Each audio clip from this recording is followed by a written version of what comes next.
But I didn't know how big it was to like millennials and younger. I didn't know really until I did Kameha Con 1 5 years ago. It was my first big con. I'm like, wow, that like had an impact on their lives, the way they live their day-to-day life, you know. And I realized, okay, the way like Star Wars was to me when I was a kid, Dragon Ball was to them. So it made me appreciate how much it meant to people. And it's an honor to be a part of something.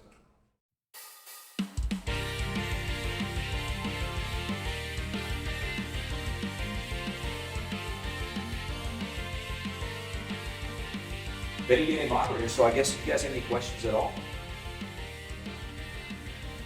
would you like to know? How'd you get the voice acting?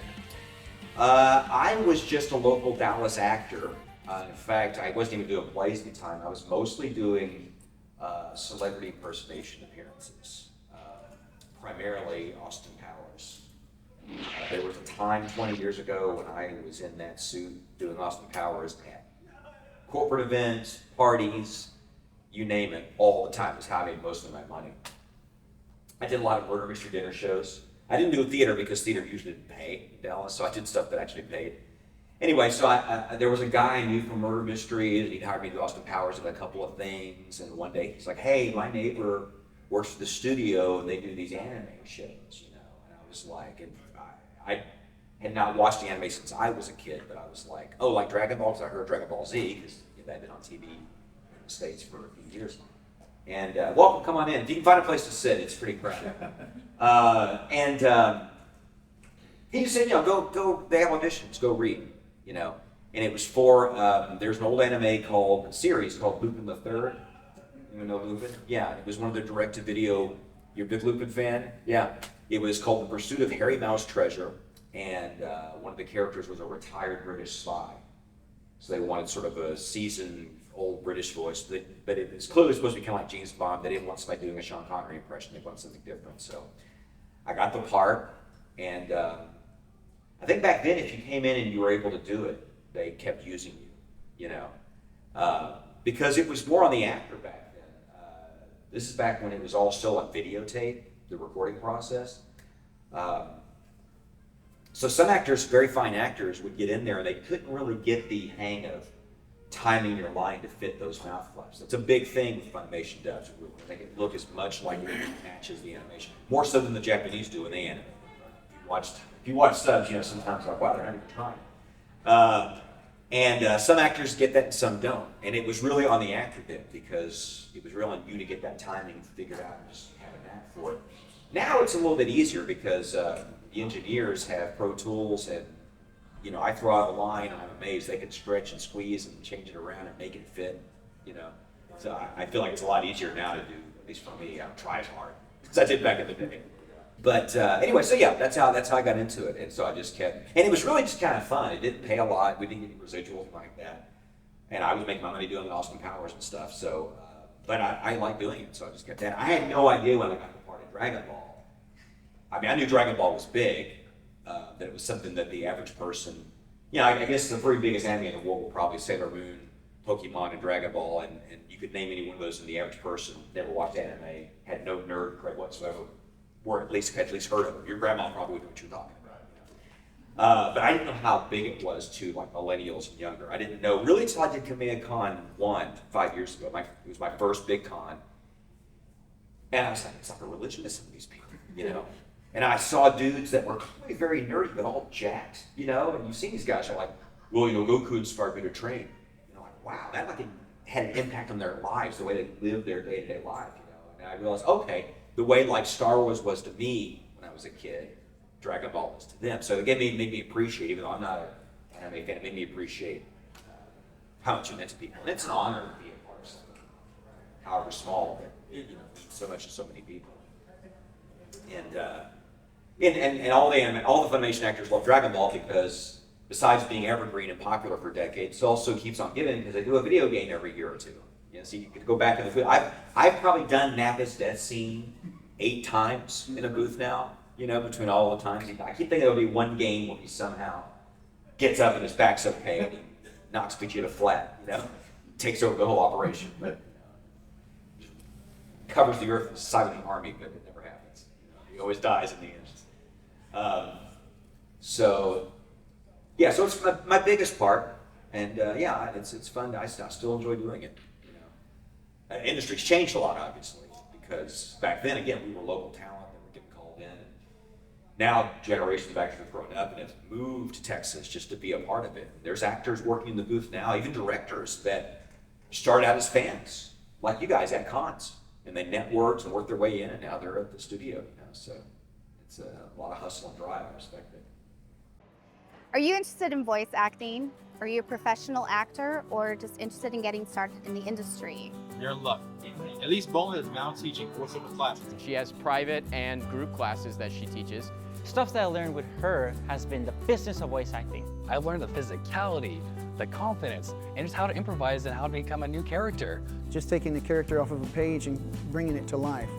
And if you guys are serious about doing voiceover, it's super easy. Go to elisecoaches.com, get signed up, and we'll see you there. So what other questions do we have? Yes, sir. Given how little Nappa is actually in the series, did you expect to be brought back so many times over the years to be for such kind of a minor character for it? Well, like I said, the video games, and he did appear, I believe, in GT, although there were no, when he was briefly resurrected for a second, Vegeta kills him again. And then I did get brought in, I think on Super, I believe, again, I haven't watched it, so you guys help me out. I believe there was a episode where Krillin had to go through some trial and he had to face old demons, you know, and he was in this cave full of Nappas. And I did get brought in for that because it's just Nappa loud. So I got in the booth to record a bunch of Nappa laughs because, you know, besides shouting, the thing Nappa always did was laugh. He was just always so tickled at his own, you know, buffoonery.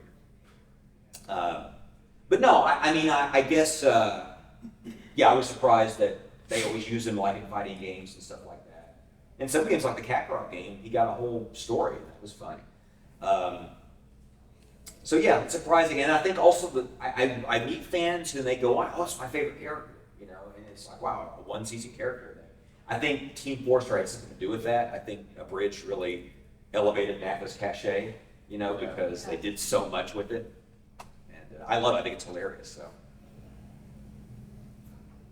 any other questions? They stopped doing it. What's that? It's too bad they stopped doing the. Yeah, I heard that. I didn't realize they'd done a bunch of other parodies too. I know they did Tokyo Ghoul, and I saw a little clip of that. I thought, oh, the guy sounds just like me. He nailed it, you know. But Have you done anything for the new game yet? Budokai Tenkaichi 4? no. I don't know if I'll get called in because last thing I did, I guess, was the Breakers game.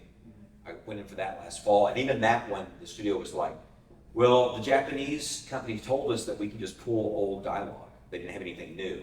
Because at this point, there's so much reference recording, you know.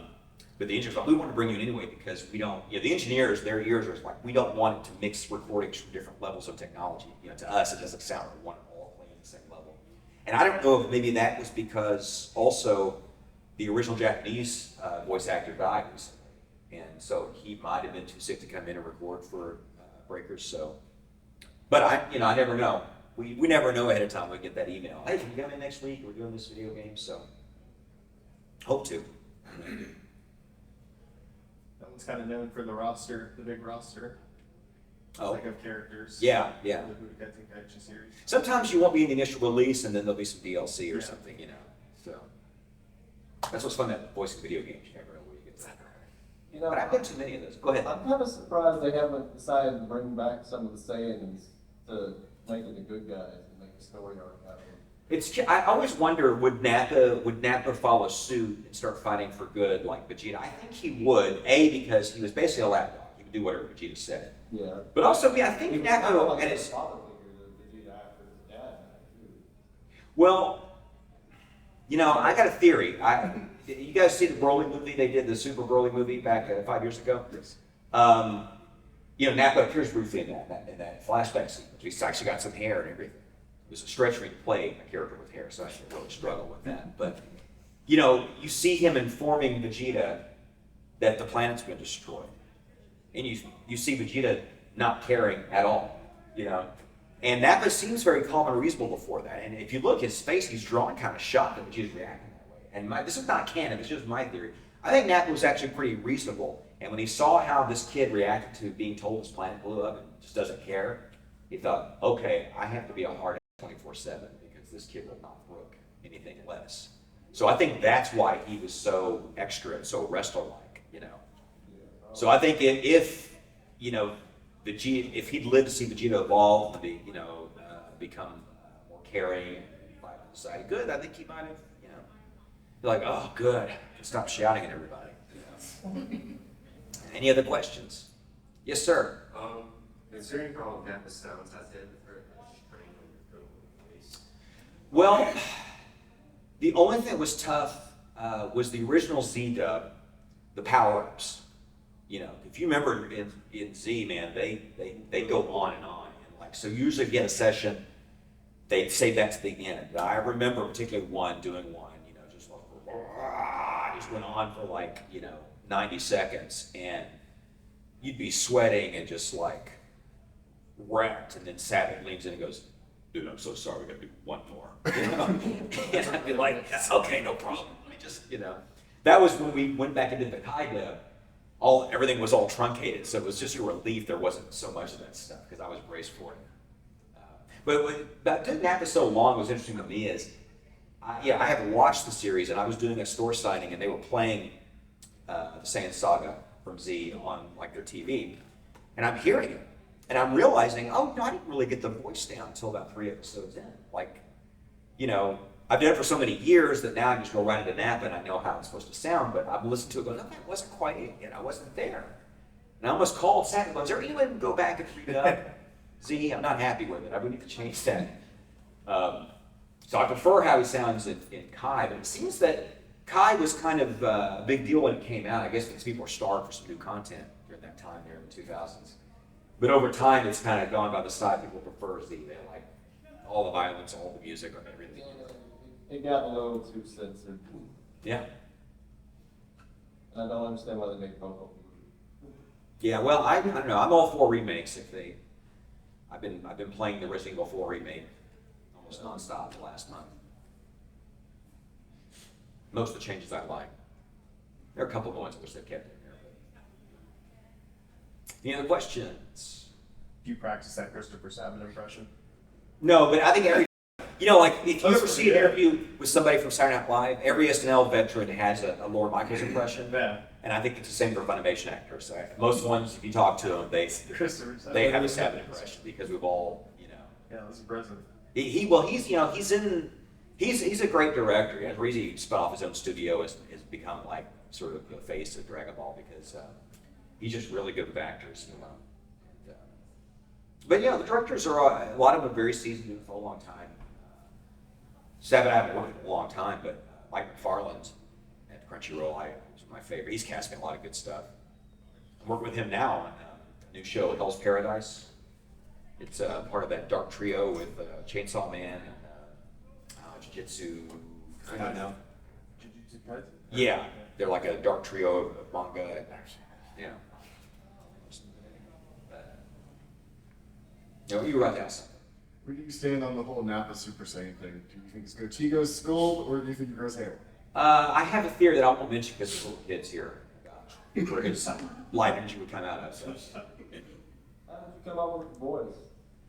Well, actually, oh, you weren't in here before. The chief was off fighting elites in the hallway. They basically they played sound of the original Canadian actor doing it, and I was initially just doing an impression of him, but not a studied one, not where I listened to all this dialogue and really tried to nuance, just kind of the basic idea. And it's basically a wrestler, you know, a loud, brash wrestler. He doesn't really have any nuance probably until he dies, you know. But I don't know how over time, I probably had other people doing impressions of it, and that sort of like edge to it came into it. Like what I was saying when I listened to the first couple episodes of the Saiyan Saga that I'm in, you know, I don't quite have that. There's something in the throat that's not quite there yet. You know? But yeah, it's pretty easy when you do. It's tough though when you get cast apart because the process is usually so quick. Usually the talent coordinator sends you an email or a text saying, "Hey, can you come in tomorrow and record for this episode?" You don't know until you get there what the show is, who you're going to be, and so you start recording. Sometimes If it's a long session, a lot of lines, you kind of find the voice somewhere in the middle of it. You go back and record some of the earlier ones. But these days, because it's all simul-dub, back in the day, it was, these episodes have been wrapped for years, And so you had much more time to figure out how you're going to play it. And also, you knew ahead of time, the director knew, okay, your character's going to go through this, and in 5 episodes, he's going to betray someone, and then at the end of the series, he's going to get killed. You knew where you were going, so you kind of plan out how you're going to play it. Now, you don't know from week to week. And my point is, you don't always get time to figure out the voice. You're so busy that they're on a deadline, they're going to get this done. It's going to be on streaming now in a few days, so I miss that, getting time to figure out the voice. So you had that with Nappa? Yeah, I mean, we knew exactly what was going to happen with Nappa. I mean, hell, it was the third time the season was being dubbed. Yeah, that's true. Yeah. If you didn't know what was happening about then, there's something wrong. Right, yeah. Somebody was really phoning it in. It was the 90s, early 2000s. Information didn't travel that fast. That's true. It was very different. I was telling James Marshall, any Buffy fans? Jazz that he's here? Yeah. And I was telling him, I didn't start watching Buffy till season 6. So the series was getting near the end, This was 2001. And so the only DVD set out was the first season. So I wanted to get caught up on the series. And I had to borrow VHS tapes from friends. I had to go on to fan-made websites that had episode synopses, because it was not like now where you could go find the whole thing and stream it and binge it, It was piecemealing the whole story. But I could not get enough Spike. That character was so compelling. Yeah, it's true. The Wild West days of the internet. I've still got a few of the VHS tapes of Dragon Ball Z, the original cut. You must have quite a collection then. Do you have different media and everything? Yeah. Yeah, that's cool. Good. Yeah, a guy brought a thing for me to sign yesterday. It was some 35th anniversary. It was a really cool little book. It had sleeves for the disc, but also art. It was just really nice. So, he did some good stuff. Absolutely. Can we get Nappa saying it's time to duel like Yugi from Yu-Gi-Oh? Wait, it's time to duel? Like from Yu-Gi-Oh. Okay. All right. It's time to duel! Yeah, he's fun to do. Nappa's fun because he's all id. And I think because I did Nappa, it felt like, this is Hannah. It seems like I got cast for a lot of big, angry, sometimes dumb guys, at Funimation. And so some characters who's watched One Piece? What's the first? Yeah, Jesus Burgess was my character that he was in a couple of arcs in that. And that's basically the Nappa voice, but with a funny little laugh. I thought Buccaneer from Fullmetal Alchemist Brotherhood was kind of a smart Nappa. He was big and gruff, but he actually took time to think about what he was going to do. And he couldn't level a city, by doing this, so he had to be smart. What's that? He probably used alchemy. Yeah, maybe. We never got that far. But, I actually forgot you voiced Buccaneer. Yeah, it's been a while. It's been a minute since Full Metal was huge there about 15 years ago. 2010. Yeah. Yeah, when you've been in a while, you've seen your shows rise and fall in popularity, A lot of stuff that's on there. People are like, what is that? And then some I've done more recently, but they just didn't hit big because they weren't on TV, they only streamed.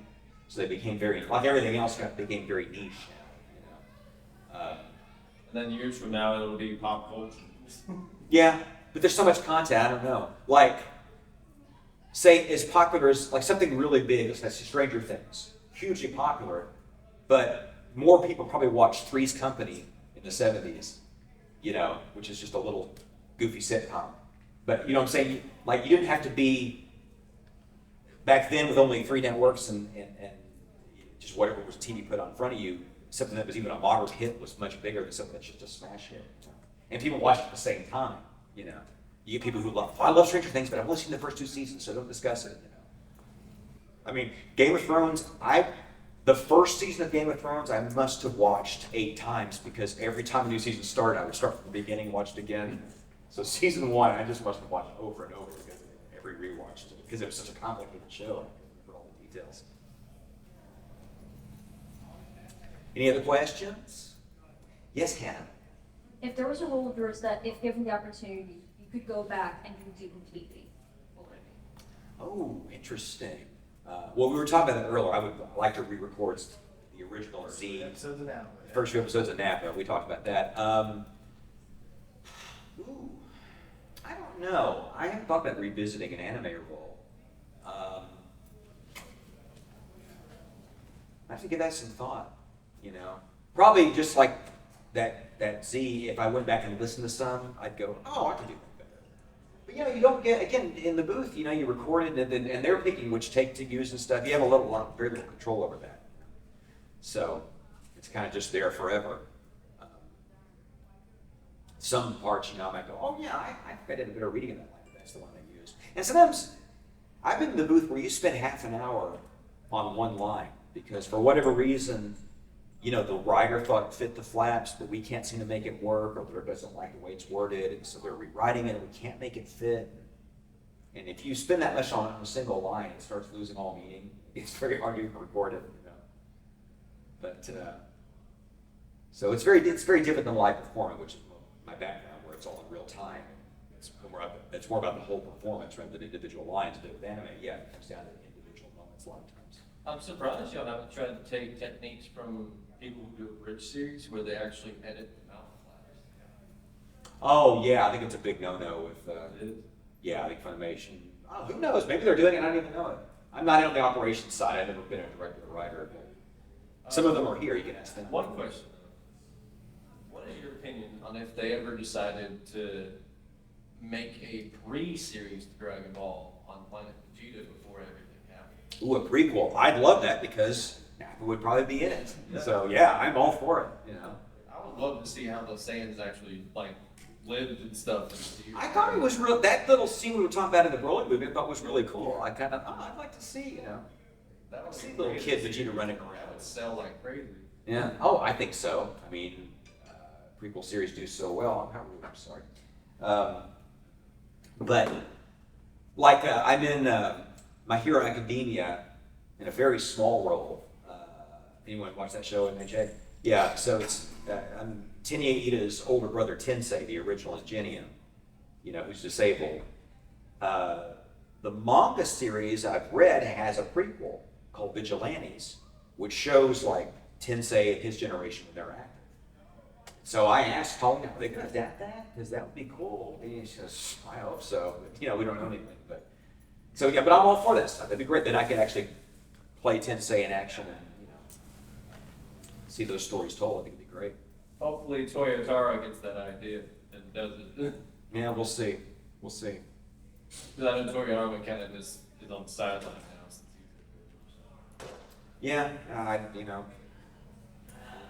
we're worker ants, you know. Hi, I'm Heath Miller. Do you want to be a voice actor, or at least up-level your career in voice acting? Elise Baughman teaches private and group sessions. Since I've started her class, I've learned the physicality, the confidence, and just how to improvise and how to become a new character. So I highly recommend taking EliseCoaches.com and give it a try. Is there a role that you, you're kind of like, the role that got away from you? One that you really wish you had gotten?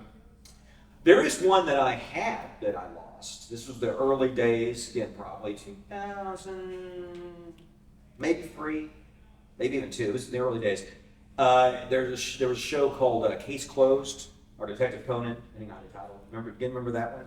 Yeah, the kid who was like a man who was shrunk down or something. And The one with the glasses?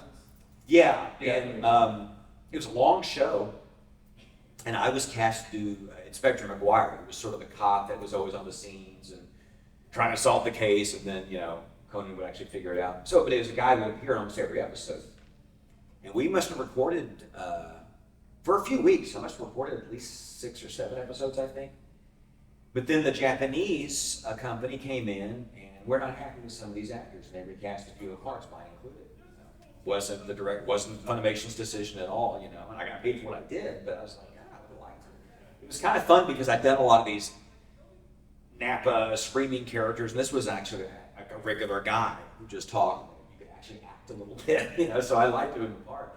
And then the guy they cast, I heard what he did, and goes, that doesn't sound very different from what I was doing, you know. But I think back then, Funimation being still a very young company, I think some of the Japanese content owners were like, it wasn't like, oh yeah, we trust you guys to do a good product that's going to sell well. They had a lot more, they were more nervous. But if we're going to try to sell in the American market, we want to make sure. So we're still trying to gain trust. Yeah, I guess they were about whatever I did they didn't like. They thought, I think what the note I got was I sounded too young, and the guy wasn't. Japanese are kind of picky at times. I guess now when I hear, when we're in the booth, we always listen to what we call listen to the Japanese audio first. We watch the scene before we record our own parts, and I'm not well steeped in Japanese culture, so to me it always kind of sounds like the same 5 guys are doing every show. Like, there's a big guy. There was a guy that's, I'm used to guys that are like that, man. It's sad because you're not wrong. Yeah, and I'm trying to add texture and things to voices, but to me it's always like, there's always just a big guy, there's a little guy, there's a medium, So it was odd to me they had such preferences on the nuances on English voices, but I guess they did. So, what would you think if they decided to do like a what if series? Kind of like, how Marvel has their what if series, but for Dragon Ball. Again, if Nappa's in it, I'm all for it. Or I'll play something else. I just want some words. They made like a what if the enemies won or something. That would be I think if Dragon Ball were an American IP, they probably would have done that. We exploit everything popular. I mean, look what Disney's done with Star Wars. I mean, we'll just keep cranking stuff out. But Japan's a little more, anime has such a cachet there. It's such, it's high art, there. So I don't know if it's good they don't cheapen it, or you never know. Like sometimes they do extra stuff and it's great. Who knows? Maybe one day they'll sell it to a company here in America. Yeah, but sometimes they do stuff like the Matrix sequels. You go, why? What's they just made the first one? But Top Gun Maverick, I thought was so great, and when I watched it, I was so glad that there hadn't been a bunch of crappy sequels, like a Top Gun 2 in the 80s that was really bad, and a Top Gun 3 without Tom Cruise. That would have left a bad taste in everyone's mouth. And they would have gone, okay, like Halloween, they go, disregard all those sequels, this is a sequel to, all that complicated retconning you have to do now with these, like a sequel or reboot or whatever. I was scared Top Gun 2 wasn't going to be good. Yeah, and you got to give credit to Tom Cruise, because you can imagine the stupid money they were offering him to come back and play that character again after that. And he does crazy stunts on his movies too. Yeah. That he likes to run. Yeah. Especially for a guy without long legs, he hauls. Yeah. I was talking to James Marsters about, because I saw, he was in an interview once, and I told him, I said, I saw you once at some con or something, and you were talking about the character of Spike the Vampire. The presentation was collaborative. It was, you were a part of it, the writers were a part of it, and your stunt performer were a part of it. The three of you were the elements that drew the Spike. And it really struck me as like, that's cool. I never heard Harrison Ford or somebody that does a lot of movies with stunts share equal credit with their stuntman as, hey, we both portray the character, But he said, when he first came on set of Buffy, he came from theater, so he was like, I'll do everything. He was doing his own stunts, and the stunt guy came up and said, James, you understand that my pay doubles if I get on camera once per episode. We think it's great you want to do your own stunts, but anyway, yeah. Tom Cruise is like with him and Jackie Chan doing like a comedy / action movie. Yeah, especially never did that. Cruise has done well, but when he's done forays into comedy, he's done well. Like his part in Tropic Thunder, Yes. And even there were some comedic beats in A Few Good Men years ago, but it's not his wheelhouse. It's not his. I remember Rob Reiner saying he had to kind of coach him. Like, do it this way. That's how comedy works. Anyway, any other questions? Not about Top Gun or Halo. Can we get a little Austin Powers? You want to hear Austin Powers? Yes! 9,000? There's no way that could be right. It's better if I got the stuff on. It's the whole thing with the wig and the teeth and everything. Oh yeah, I've done that character. Almost anything you can imagine. I've done that character. I've done that character at a synagogue at a service. I mean, it's amazing what people have crammed that character into. I've even done the dance from the first movie with the hairy chest, the British underwear. And you'd be amazed. I still occasionally do Austin. I get hired for gigs once in a while. gotta do one later this month. You know, it's like now it's every once in a while, but I'm like, God, that movie was 20 plus. And he was frozen for 30 years in the movie, and now it's been 26 years since the first film. It's been almost as long, you know, since the late 90s as it was since the 60s when the movie came out. Is that all lost media, or can I find that somewhere new online? The Austin Powers? Probably someone's got it somewhere. I have a YouTube channel. I've got a corporate video I did as Dr. Evil. But Who do you think will win, Master Chief or Nappa? oh, having played the Chief, getting through incredible odds, you know, I think the Chief will always pull out. As long as, you know, because Chief doesn't ever go, he rarely goes one-on-one, you know, I mean, he's smart, he finds a way, you know.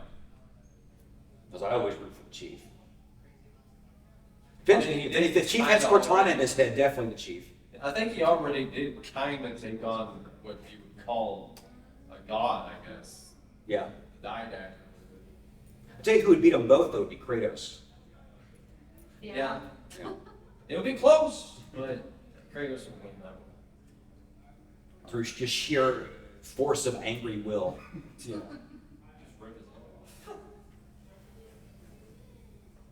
Is everybody from Dallas here today? Who traveled the farthest? Where'd you come from? Just outside Tampa, Florida. Where I'm headed next weekend. Have you ever been to Yancey Street Comics? I haven't. I just moved there back in September. Oh, okay. Well, it's not. It's technically not in here. I think it's in Newport Richie. Okay. Yeah. You got Tampa here. So where else? Where'd you come from, Anna? New Jersey. Oh, that's right. So, yeah. And I'm going there next month. So you guys all places I'm heading. Oh, I've been looking on Buddy, because he lives in Newport Richie. Oh, okay. Yeah. We'll see how that goes. I'm gonna be with I think 2 other actors. Well, Peter, who's here, Peter Calamus, and then Brian Dodson, who I forget who he voiced in the Ocean dub. Apparently, I didn't know this. Like Michael, who did Nappa, is one of 3 brothers, and I think all 3 of them worked on that dub. So, if you think there's some nepotism in Canada, think again.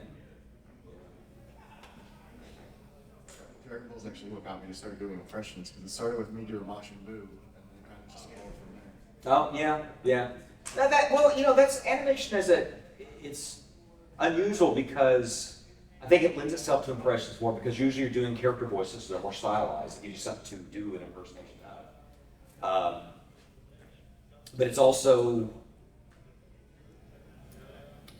it divorces you from seeing the person, you know.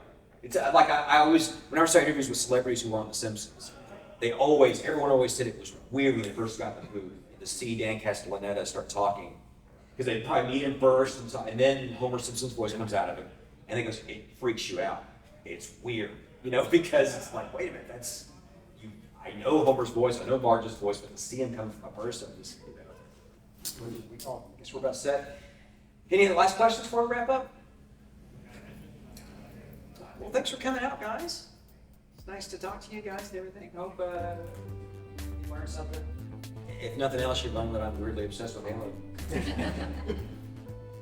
Guys, hope to see you in there.